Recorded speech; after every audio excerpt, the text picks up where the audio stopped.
Hey folks, this is Waylon.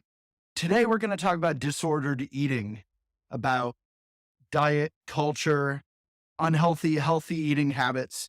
And we have an expert coming on, someone at least much more expert than myself, although I've written about this subject and like many of you have dealt with my own habitual patterns, many of which are negative or unhelpful around food and dieting and trying to look a certain way. And I think it's interesting that we men don't tend to acknowledge it or even talk about it. It's much more common, perhaps, but also much more open as a topic of discussion and healing with my sisters, with my friends who are women. I'm going to talk about it particularly in view of relationships today, but we can always bring Cara back. Cara, well, Hi, thank you for having me. thank you so much for doing this. I'm totally stoked. I was like so pleasantly surprised when you DM'd me about this. So, yeah. Well, I think maybe just to jump right into it, and you know, people sometimes talk about trigger warnings or sensitivity. So if there's ever anything I ask or I ask it in a bad way, feel free to push back or to gently explain stuff to me if you feel like it. Okay. Okay. Sure. I'm gonna I'm gonna just come in like as a human being who's curious.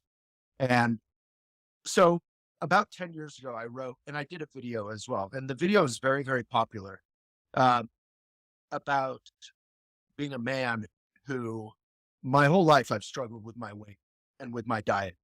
And I think, as I said in the introduction, if you caught that, Yeah. like we don't really, men are almost like made fun of if we bring this up. It's not even really a topic of open discussion. I think thanks to social media and all that, everything's a topic of discussion. So I'm sure you're aware of it, but generally in society, it's not, talk about shame, which a lot of us have around diet or binging or any of these habits we get into. So I guess, well, what I was particularly inspired by, and I wanted to jump into is you posted this about weight and kind of battling our weight, restricting our diets in order to find a partner who is, in our mind, attracted to us. Is that a good summary, a fair summary? Yeah. Tell me. Yeah. Absolutely. I want to acknowledge and validate that this topic is, I like generally less socially acceptable for men to talk about. And I have a partner who grew up heavier and was made fun of and was teased and, struggled with calorie restriction and dieting. Yeah. He is a larger bodied person. Just refers to himself as fat. So using that term, because that's the term he prefers. And so I'm familiar with this. I am familiar with men struggling with this. So like you're not alone. And like, yes, it is absolutely a topic that is more stigmatized for men and more broadly acceptable for women to talk about for a variety of reasons. To be Uh, to be fair and to push back the other direction is also the overwhelming weight of capitalistic and whatever media society is directed at women need to fit into this curvy box, whatever the box is. But I do think, like in a lot of areas like toxic masculinity, men have some challenges that the all of society pays for that we don't have a space for traditionally to even acknowledge, let alone work with. yes, 100%. I think most of the messages around what you're supposed to look like or the messages around the thin standard are primarily directed at women. Right. 100%, totally. Which makes sense why the percentage of women who struggle with it is so high. You're totally right there. And to get to kind of the post that inspired you to invite me on here, which is very cool, was a post sort of examining the belief that I have to lose weight in order to find a romantic partner, or I need to be thinner in order to find love. And uh, that exact belief came out of a post that I did before where I shared about a belief that I had that also a lot of my clients have, which is I have to be as thin and as pretty as possible in order for people to like me. And I sort of dissected the assumptions that are underneath that belief. And then so many people on TikTok and in my DMs were like, okay, I agree with this, except within the context of romantic relationships and with men. And so I answered it, dissected that belief. And why did they that? Like, what was their caveat there? That I don't believe that I have to be as thin and as pretty as possible for people to like me unless it's in a romantic setting. That was a lot of the commentary. There were other sort of comments of like, I feel this way with work and being taken more seriously. So there's a lot of areas where people feel like they have to be thinner because weight stigma is very real. Like there's no denying the fact that people are treated differently based on size and appearance. You look a little Yeah. puzzled by that. No, Oh, I feel like I'm learning. I mean, I honestly, and this is probably some privilege or whatever. However, I battle with my body every day, which is such a, and I've written about this, but it feels like such a waste of wonderful energy. The energy that is just sort of, cycling in and out in this shameful way. But I honestly hadn't really thought about it in the workplace before. So I think that might have happened on my face. I mhm, think about it more in terms of dating culture and just personally in terms of my own self-esteem. mhm, mhm. Yeah, so I've paid a lot. So I'm someone who's been thin my whole life, so I haven't experienced weight stigma in the same way that people have who are bigger than me, and so I've learned a lot about the realities of weight stigma from other activists, positive fat acceptance activists and people who have lived experiences that are different from mine. And so that's where I've learned and I've been exposed to different research papers on it. I've talked to a couple of researchers from UCLA on my podcast who have talked about the studies and that they've done on the impacts of weight stigma and how it can happen in institutional levels with like the doctors and with employers, that there is discrimination that exists. It's just not a recognized form of discrimination like other forms of discrimination, like age, race, ability, etc., gender. So yeah, without trying to cover everything everywhere, how does that show up in the workplace in terms of salary, promotions, jobs, Yeah. like roles you're chosen for? Yeah. Yeah. Yes, exactly. But I think I will not get too far down off that rabbit hole. We can stay within the like relationship piece. Yeah. I am curious as to like if you, I'm sure you have, but like explored like why you have the insecurity with your body and the body struggles. I'm assuming it's because things maybe happened when you were younger around that, I or think I think I've been thinking about it. So I love that you asked that. I was thinking like of Chris Hemsworth today. Like as men, we're basically taught like Chris Hemsworth has like a literal action figure, like G.I. Joe plastic action figure superhero body. And I think almost anything short of that, no pun intended, short, you know, like it's a common thing on dating apps. Like I won't short guys, that's another related issue around body image for men. Um, you're like every movie I ever watch, every show, if there's a hero, a male hero, in a funny way, as a guy, you're evaluating their body. You're saying, are they strong enough? Do they have a little bit too much of a tummy? Whatever it is. mm, Balding, whatever. That's obviously another huge issue. So it's not just weight, but it's overall body image. And I think for me, yeah, I grew up as like a cute little like, I was quite athletic and active and healthy. And I had like a little like what do you call it? Like baby fat, I think, and in times of my life I naturally outgrew that. In times of my life I never really did. And I think I developed a little issue around having a little tummy, mm, mhm. and in a lot of ways, I'm Buddhist, so I work with maitri, which is the practice of making friends with yourself. Okay. So in a lot of ways, as I've grown up, I really been able to acknowledge stuff and work with myself in an honest, friendly way, but it's still there, Mm, and my diet, my eating is no longer, all my whole life. And I don't think even my best friends know this. Like I would restrict my diet and I would spend little bit, you know, all my life, Mm. my whole life. And, you just don't acknowledge that. You don't talk about it. No, there's a So, lot of shame. yeah. And then you add relationships on top of that. And I need to look a certain way to attract a mate. I mean, that's as fundamental as peacocks going around with their feathers. Hmm. So, your post just was it came from a deep place of like, I think your work, your path.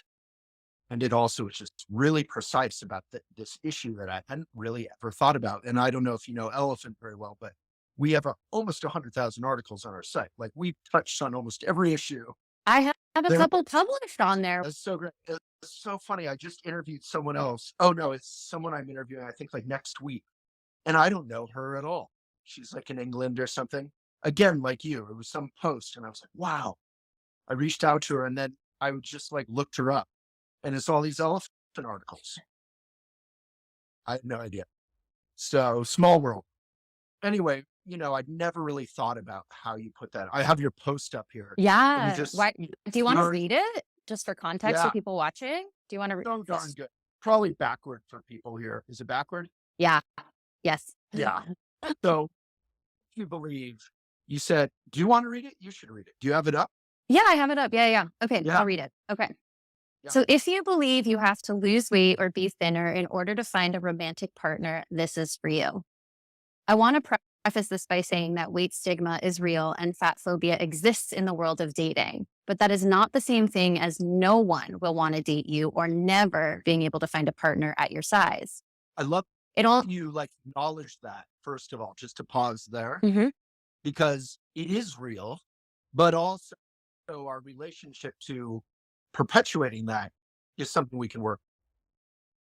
100%, right? Like there's no denying that there are absolutely people that either consciously or unconsciously have weight standards. Like I they do. will not date somebody a certain size. I do. I Okay. I'm not proud of that. I'm just being honest. I'm trying to have a real conversation. Like, you know, me and my partner broke up like 6 months ago. I've been on dating apps. I definitely am like, you know, Yeah. Yeah, so it's worth looking at how you're doing something to somebody that you resent having done, potentially having be done to you. Did I say that right? It's yeah, just but worth looking at it. that was part of my interest in asking you or connecting with you because the unrealistic or unkind standards we apply to ourselves, we also apply to others who we want to date. Mhm. I mean, it's just obvious, but it's kind of sad. I think it also can be unconscious. Like we don't fully realize that we're doing it. So like the very last slide I brought this up.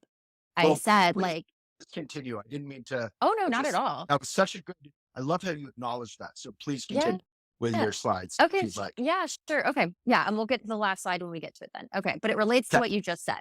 Okay. Okay. So it only takes a quick search on Instagram or your Facebook friends list to find women of all shapes and sizes in relationships. People date, fall in love, get married, have kids, and live fulfilling lives at all sizes. So while some people won't date you at your size, that's not the same thing as no one will. Hmm. You know, Love it. you might have less options, but that's not the same thing as no options. And our brain tends to go into absolutes when we have limiting beliefs like this. Right. Okay. Right. Love So it. since some people will love and accept you at your natural size and others won't, who would you rather put effort into attracting? People you'd have to sacrifice a healthy relationship with food and diet to attract, or people you can be your authentic and full self with? If you believe you have to lose weight to find a partner, that suggests you will have to diet, restrict, and have a messed up relationship with food to find them. And if you do successfully diet and lose weight and then land a partner, you will probably live in fear of gaining the weight back. And if you do, have fear that they will leave you or no longer be attracted to you. Whew. Preach. How much? Preach. Yes. Ah, so good. How much? I'm so glad that you loved it, by the way. I love it. Yeah. How much emotional safety and trust can truly be present in a relationship like that? Is restricting food and losing weight, the best way to find a partnership you most desire? I literally, I mean, I'm sure you've heard this a million times, but I've literally like met someone on a date and then like barely eaten for the next 3 days before our next date. Wow. Like if I like, you know, if I like them, I'm like, get in shape. And then you're like, you're presenting a attractive lie, attractive in your own mind. You know, you're not even asking them if they care. Sometimes they probably would accept you, me. And then you're in you're in a beautiful, wonderful relationship, hopefully. And but you're kind of living this secret little drama where you're like, exactly what you said. Like, what if which you will, you can't like restrict yourself by definition ongoingly. And, You really, and you're going to age. Like we change, right.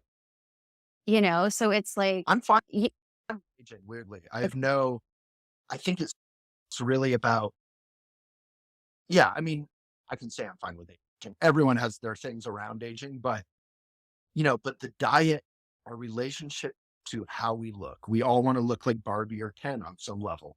Yes.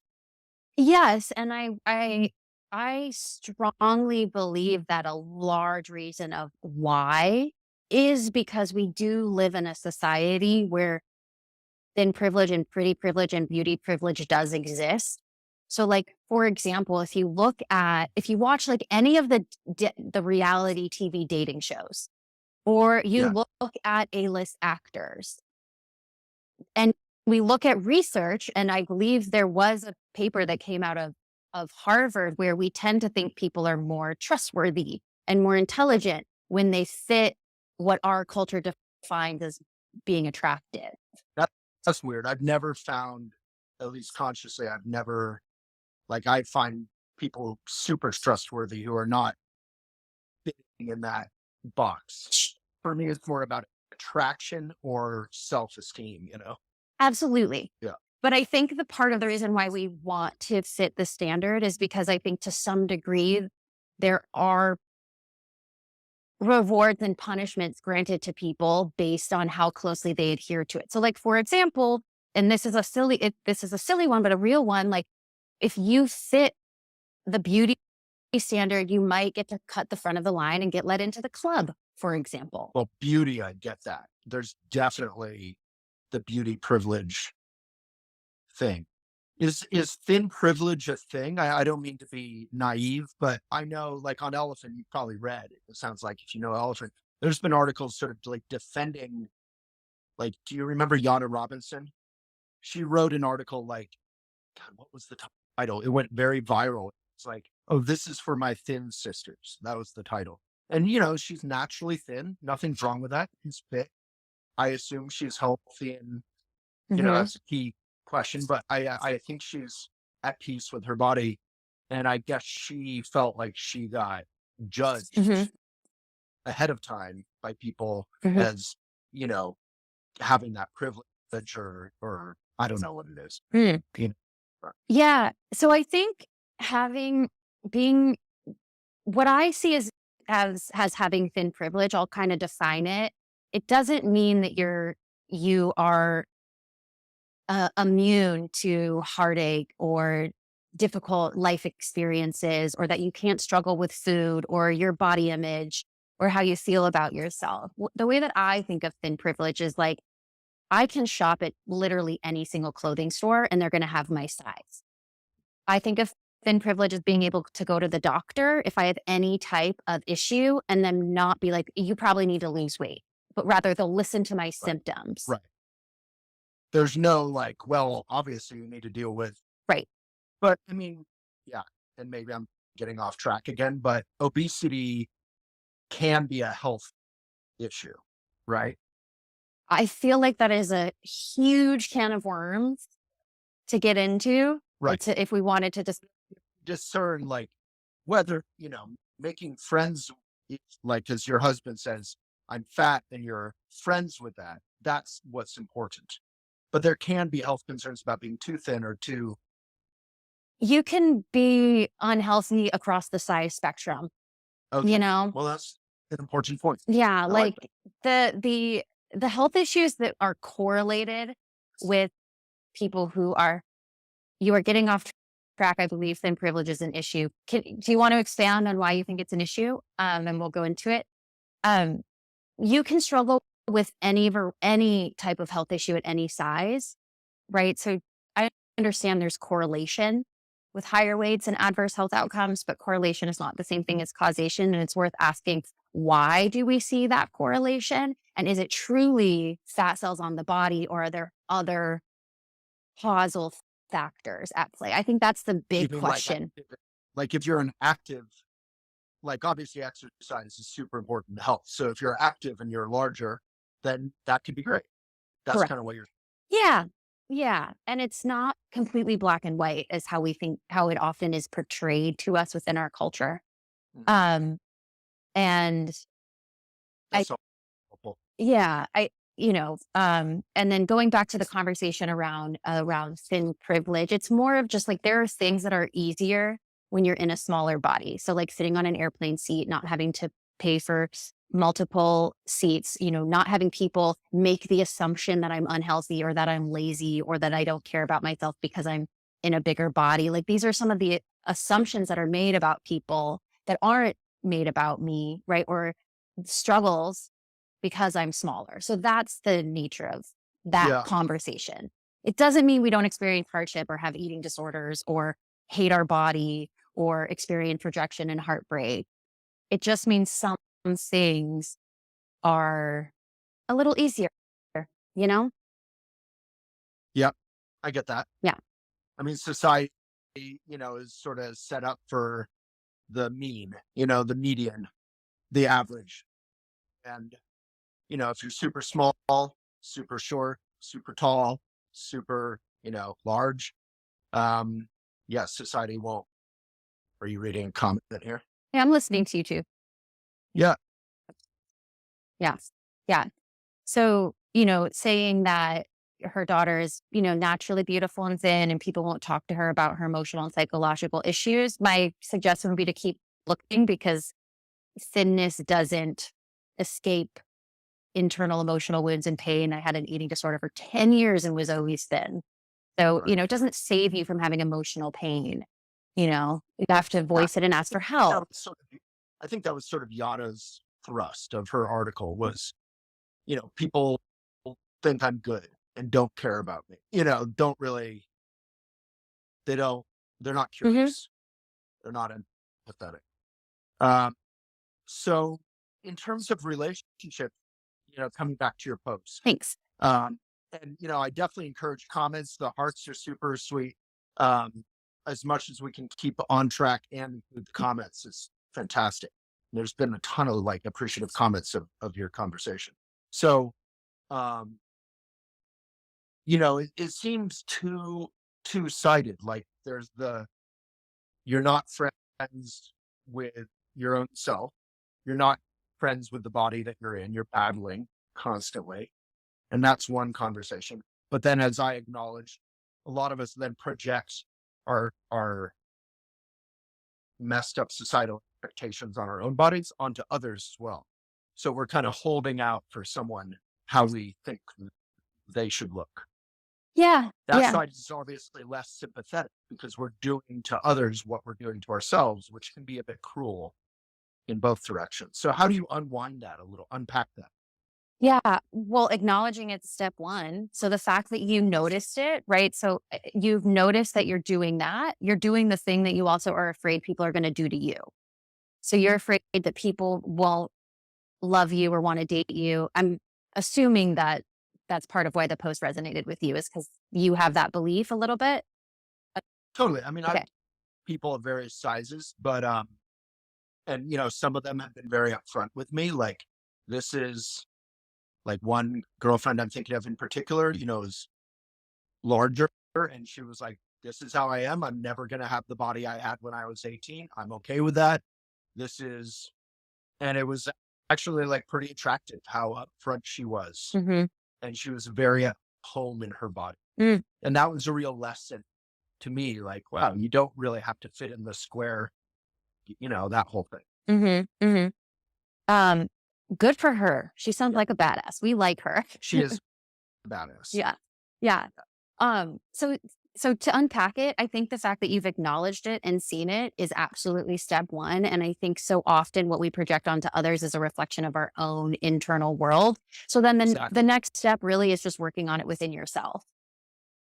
And that's going to look in a variety of different ways. And when you come to accept yourself as you are, whatever you perceive to be your flaws, but you become more okay with them, you stop believing that they make you less worthy. So, like, as you were speaking to in the beginning, believing that you're less worthy or less desirable or less, um, deserving of love and affection and to be desired because you have a little bit of a belly. Like, when you've gotten to that place for yourself, you're less likely to project that onto other people or swipe past somebody because they don't I, fit that standard.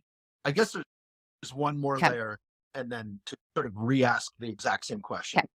which is so many women I've dated, probably the majority, have made comments about my body Mm, and said, this is what I'm attracted to.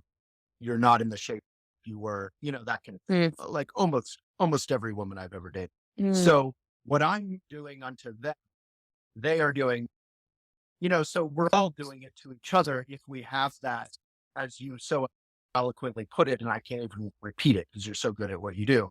But if we have that misaligned relationship with our own well-being, our own body, we do that to others, whether we're women, men, or any of us. Yeah. Yeah. And like, I definitely think that like part of what, to share some personal story here of like part of what allowed me to, be with somebody now for we're going into our 6 years who doesn't fit what I would dream is be like the guy I would want to be with on paper. Right. He's not 6 feet tall and he doesn't look like Chris Hemsworth. But, like part of what has allowed me to see him as a whole being and allow him to be his full self and not have written him off because of that was because of where I've also gotten to within myself and what I also value about myself. And I want to be with someone where I don't have to worry about my body changing and that impacting how they feel about me. And if I want that from a partner, then I also want to offer that to a partner. Right. Right. That's beautiful. It's like a wholesome trade. Yes. I am willing to commit to being okay with my body's ups and downs and ins and outs and whatever, the whole journey.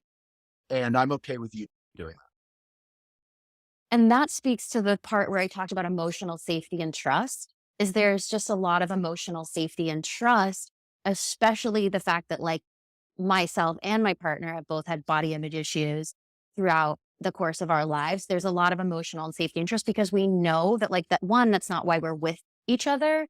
And that is probably not going to be why we would ever leave each other. Mhm. And Right. and so having the intention of like, I want to attract a partner where that is present, to me, it means you're more likely to attract the type of partnership you want, as opposed to a partnership where you are going to be afraid that if your body changes, those comments are going to be made or they're going to find you less attractive, etc. Because that sounds Yeah. really hard. Like I want to acknowledge that those comments probably did not feel good from your partners. Well, not only do they not feel good, but you don't, you buy into them. Like I don't disagree with them when I hear them.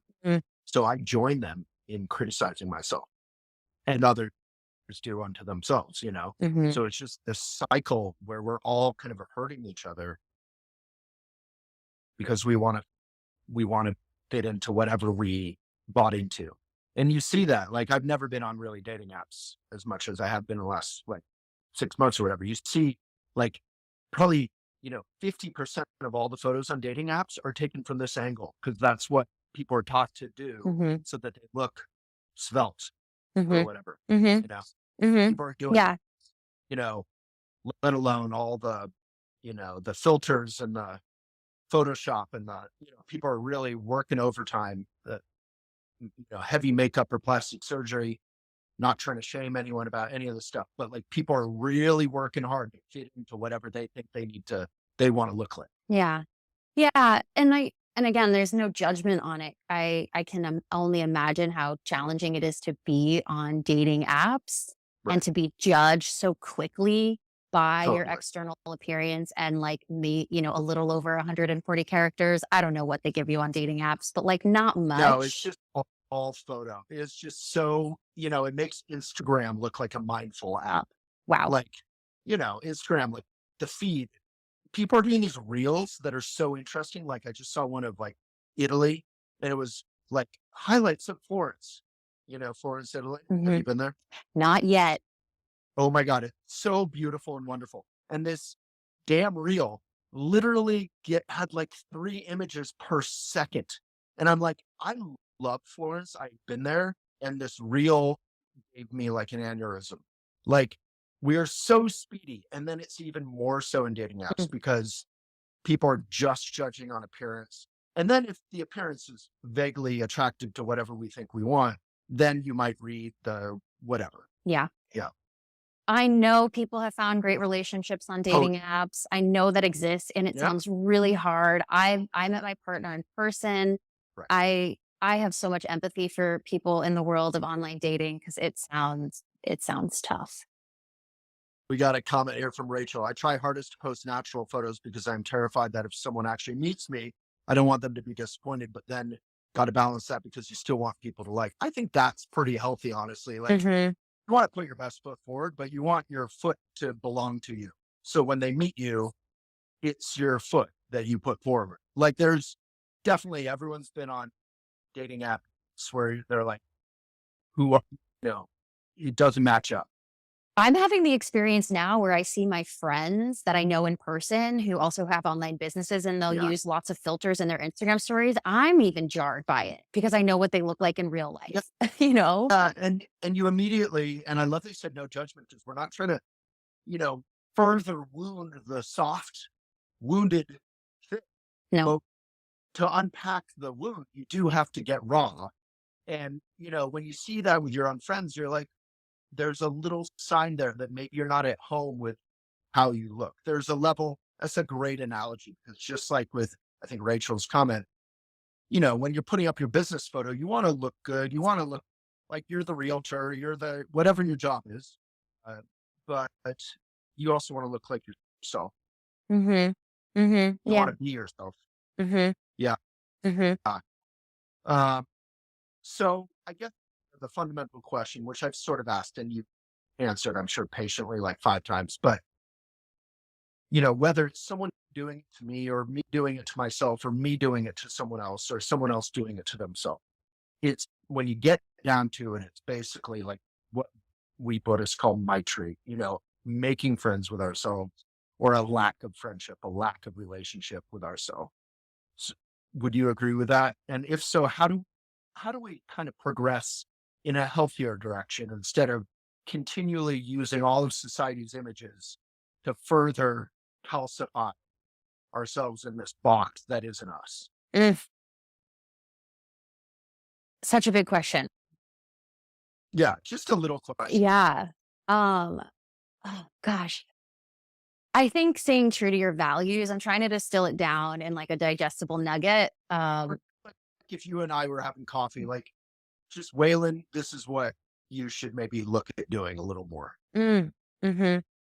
Uh, ah, so that you kind of judge people less in the same ways that you judge yourself. Well, I'm just trying to say fundamentally, whether it's them, Yeah. me doing it to them doing it to me doing it to myself, them doing it to themselves, is basically a lack of honesty and tenderness with ourselves. Mhm. Right. Mhm. Yeah, I think that so much of what you're talking about is a projection. Right. And if you're judging yourself based on what you look like, or if you're afraid that people are going to judge you based on what you look like, there's a really good chance that you're judging yourself based on what you look like.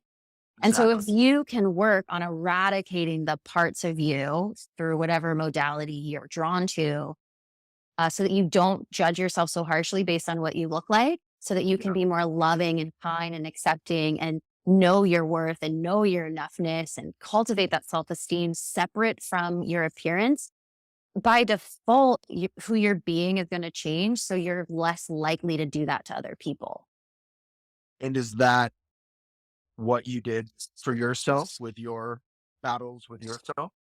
That was a big part of it. So how what occurred for me was like, I just believed that who I was like wasn't enough, like at my core. Right. Like I wasn't likable enough. I wasn't charismatic enough. I wasn't smart enough. I wasn't funny enough. And so I had this Yeah. belief that if I was just thin and pretty enough, it would make up for all of my inadequacies and I would be okay. And that's kind of what we're taught. We are taught that. Like Yeah. if you're attractive, the rest will sort itself out. Right. Right. And we know that's not true. Even us, there are some elements like we were talking about earlier in the conversation where like there are some advantages for beauty Yeah. privilege, but it doesn't actually save us from those uncomfortable feelings inside. And so my process was when I was able to work through the different beliefs and the different stories and the different circumstances that resulted in me thinking I wasn't funny enough and smart enough and likable enough. And I worked through them and I started to think that I was funny enough and likable enough and charismatic enough. That's when I stopped hating my appearance.